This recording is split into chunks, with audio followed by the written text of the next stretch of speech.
जी everyone, स्वागत है आपका वी नेशन ट्रिपल वन के एक नए एपिसोड में, जो आपके लिए लेकर आते हैं इंडियन डिफेंस के प्रमुख अपडेट्स को। सबसे पहले तो चैनल को सब्सक्राइब करना मत भूलिएगा। दोस्तों, भारत के पास राफेल एयरक्राफ्ट है, स्कैल्प मिसाइल है, सुखोई है और ब्रह्मोस है। लेकिन सवाल ये है कि क्या भारत सिर्फ 36 राफेल फाइटर से युद्ध जीत सकता है? क्या मौजूदा ब्रह्मोस सुपरसोनिक क्रूज मिसाइल पर हम ओवर डिपेंडेंट होकर युद्ध जीत सकते हैं? क्योंकि भारतीय वायुसेना अब एक ऐसा कदम उठाने के बारे में सोच रही है जो कि तेजस को भी एक डीप स्ट्राइक मॉन्स्टर बना सकता है। आज के इस वीडियो में हम बात करेंगे German taurus KEPD 350E missile के बारे में, और हम ये भी जानेंगे कि क्यों भारतीय वायुसेना इसे तेजस मार्क 1A और तेजस मार्क 2 के लिए एक आदर्श प्लेटफॉर्म के तौर पर देखती है, और भारतीय वायुसेना की असली समस्या क्या है, इस पर भी हम बात करेंगे। दोस्तों, आज की बात करें तो भारतीय वायुसेना की डीप स्ट्राइक कैपेबिलिटी पूरी तरीके से राफेल, स्कैल्प के कॉम्बिनेशन और ब्रह्मोस और सुखोई के कॉम्बिनेशन पर टिकी है। लेकिन राफेल की संख्या सिर्फ 36 है और स्कैल्प मिसाइल भी लिमिटेड नंबर्स में है। ये बहुत ही एडवांस है लेकिन एक्सट्रीमली एक्सपेंसिव है, और युद्ध में आप सबको पता है कि लिमिटेड जेट, लिमिटेड मिसाइल और हाई कॉस्ट जो है वो काफ़ी बड़ा फैक्टर निभाते हैं।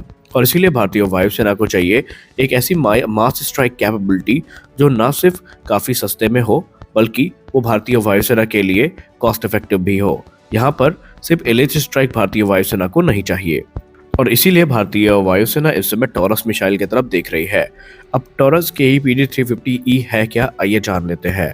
बेसिकली ये मिसाइल जर्मनी और स्वीडन की जॉइंट क्रूज मिसाइल है, और अगर हम इसकी की कैपेबिलिटीज़ की बात करें तो इसकी रेंज 500 किलोमीटर से ज़्यादा की है।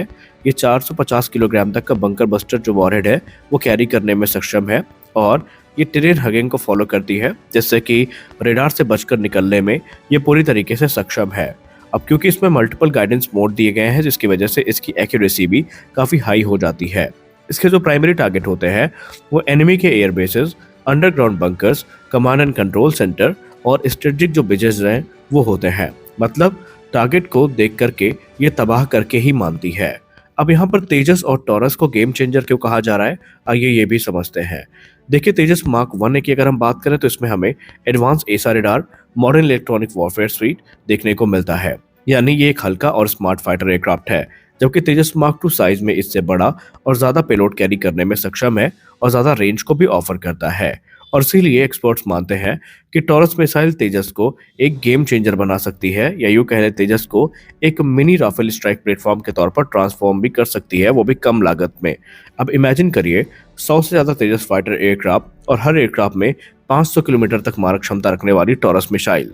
ये अपने आप में ही एक लीथल कॉम्बिनेशन बन जाता है। अब अगर हम स्कैल्प और टॉरस का कंपैरिजन करें तो स्कैल्प और टॉरस का कंपैरिजन इस प्रकार से होगा कि कॉस्ट स्कैल्प की ज़्यादा हाई है, लेकिन टॉरस इसकी तुलना में काफ़ी कम है। नंबर्स की बात करें तो भारत के पास ये लिमिटेड नंबर्स में है, लेकिन टॉरस को भारत मास डिप्लॉय कर सकता है। स्ट्रेटजी की बात करें तो स्कैल्प एलीट स्ट्राइक में यूज़ होती है, जबकि इसको बड़े पैमाने पर टॉरस मिसाइल को डीप स्ट्राइक में यूज़ किया जा सकता है। भारतीय वायुसेना अब क्वांटिटी और क्वालिटी दोनों का समन्वय बनाकर आगे बढ़ना चाहती है। अब अगर हम पाकिस्तान और चाइना के परिप्रेक्ष्य में बात करें तो तिब्बत में चाइना के जो अंडरग्राउंड एयरबेसेस हैं वो उपस्थित हैं, उनके हार्डन मिलिट्री इंफ्रास्ट्रक्चर है, और पाकिस्तान भी बॉर्डर के पास अपने एयरबेसेस को मजबूत कर रहा है, और न्यूक्लियर रिलेटेड जो फैसिलिटीज़ हैं पाकिस्तान की वो भी काफ़ी एक्टिव नजर आई हैं। अब टॉरस जैसे मिसाइल जो भारतीय वायुसेना के तेजस फाइटर एयरक्राफ्ट को बिना बॉर्डर क्रॉस किए अंदर तक डैमेज करने की कैपेबिलिटी देती हैं, ये कहीं ना कहीं एक गेम चेंजर मानी जा रही हैं, और सही मायने में ये एक रियल डेटरेंस होने वाला है। और सवाल ये उठता है कि डील फाइनल है या नहीं। देखिए, अभी डील फाइनल नहीं है, अभी डील इवैल्यूएशन स्टेजेस में है, कॉस्ट नेगोशिएशन चल रहा है, और इंडिजिनस ऑप्शन से कंपैरिजन किया जा रहा है। लेकिन मैसेज क्लियर है कि भारतीय वायुसेना अब से राफेल सेंट्रिक स्ट्रेटजी पर निर्भर नहीं रहेगी, बल्कि वो जो दूसरे ऑप्शन है उनके तरफ भी देखेगी। अब इससे पहले कि आप लोग ब्रह्मोस का नाम लें, हम आपको बता दें कि ब्रह्मोस सुपरसोनिक क्रूज मिसाइल 350 से लेकर 400 किलोमीटर तक मारक क्षमता रखती है, और अभी इसके एक्सटेंडेड रेंज वेरिएंट पर काम चल रहा है। हालांकि जब वो बन के तैयार हो जाएगा तब भारतीय वायुसेना को एक और क्लियर कॉम्बैट एज मिलेगी। लेकिन कॉस्ट की जब हम बात करते हैं तो ब्रह्मोस भी कोई सस्ती मिसाइल नहीं है। इसके अलावा ब्रह्मोस NG की बात करें तो ब्रह्मोस NG अभी बन के तैयार नहीं है, उसके ट्रायल्स को शुरू किया जाना है। अब यहाँ पर तत्कालिक समाधान के तौर पर भारतीय वायुसेना ऐसा कर सकती है, इस बारे में कहा गया है। हालांकि ऑप्शन की बात करें तो भविष्य में हमें जो लॉन्ग रेंज की एयर लॉन्च मिसाइल्स हैं वो भी देखने को मिलने वाली हैं, लेकिन उन प्रोजेक्ट्स की कोई स्पष्ट टाइमलाइन सामने अभी नहीं आई है। और इस समय भारतीय वायुसेना चाहती है कि उनके पास स्ट्राइक के लिए मल्टीपल ऑप्शंस हो। शायद ये कारण भी हो सकता है कि वो इस समय टॉरस मिसाइल की तरफ देख रहे हैं। आपको क्या लगता है, टॉरस मिसाइल पर बातचीत करने का मेन उद्देश्य क्या हो सकता है? अपनी राय आप कमेंट सेक्शन में जरूर दें। अगली रिपोर्ट में हम बात करने वाले हैं आकाश एनजी मिसाइल के बारे में। आकाश एनजी मिसाइल को लेकर हाल ही में एक रिपोर्ट सामने आई है, जहां पर ये 50 किलोमीटर तक मारक क्षमता को हासिल कर चुकी है। और इस वीडियो में हम यही जानेंगे कि ये रेंज अचानक बढ़ी कैसे, डुअल पल्स रॉकेट मोटर का इस पे क्या प्रभाव है और क्यों आकाश एनजी को इस समय खतरनाक माना जा रहा है। देखिए, आकाश भारत की कोई नई मिसाइल नहीं है, बल्कि आकाश ऑलरेडी इंडियन आर्मी और इंडियन एयरफोर्स की सेवा में है। लेकिन बीतते समय के साथ खतरे बदल गए हैं। फाइटर जेट काफ़ी फास्ट हो चुके हैं, लो फ्लाइंग क्रूज मिसाइल काफ़ी बड़ी थ्रेट के तौर पर सामने आई हैं, और ड्रोन तो अपने आप में एक बड़ी थ्रेट है ही। और ऐसे में अगर हम पुराने आकाश मार्क 1 की बात करें तो उसकी रेंज सिर्फ 25 से 30 किलोमीटर थी। यानी दुश्मन पहले ही काफ़ी करीब आ जाता था, और वो लॉन्ग रेंज मिसाइल्स का यूज़ करके टारगेट को हिट भी कर सकता था। इसीलिए डीआरडीओ ने यह फैसला किया कि अब सुधार नहीं बल्कि पूरी एक नई जनरेशन की मिसाइल ही बना देते हैं, और यहीं से जन्म होता है आकाश एनजी का।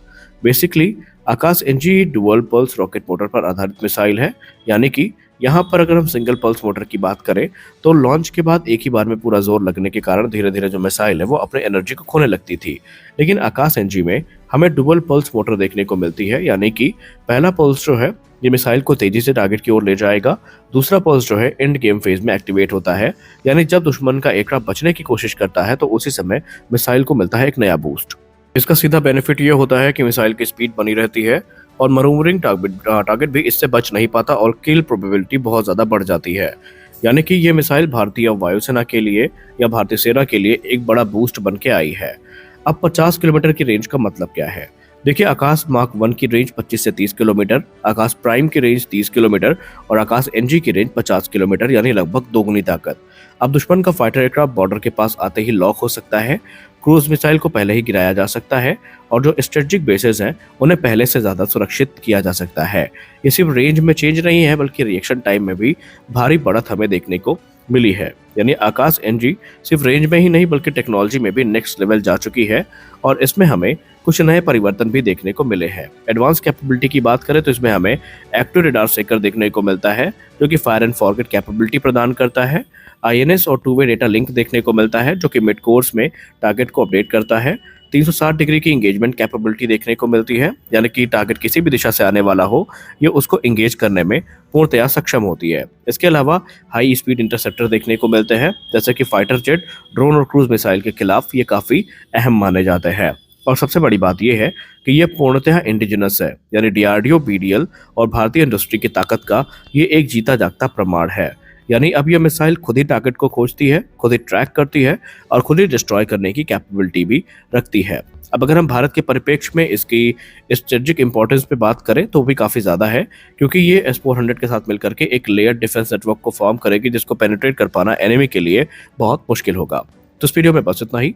मिलता है अगले वीडियो में, तब तक के लिए जय हिंद।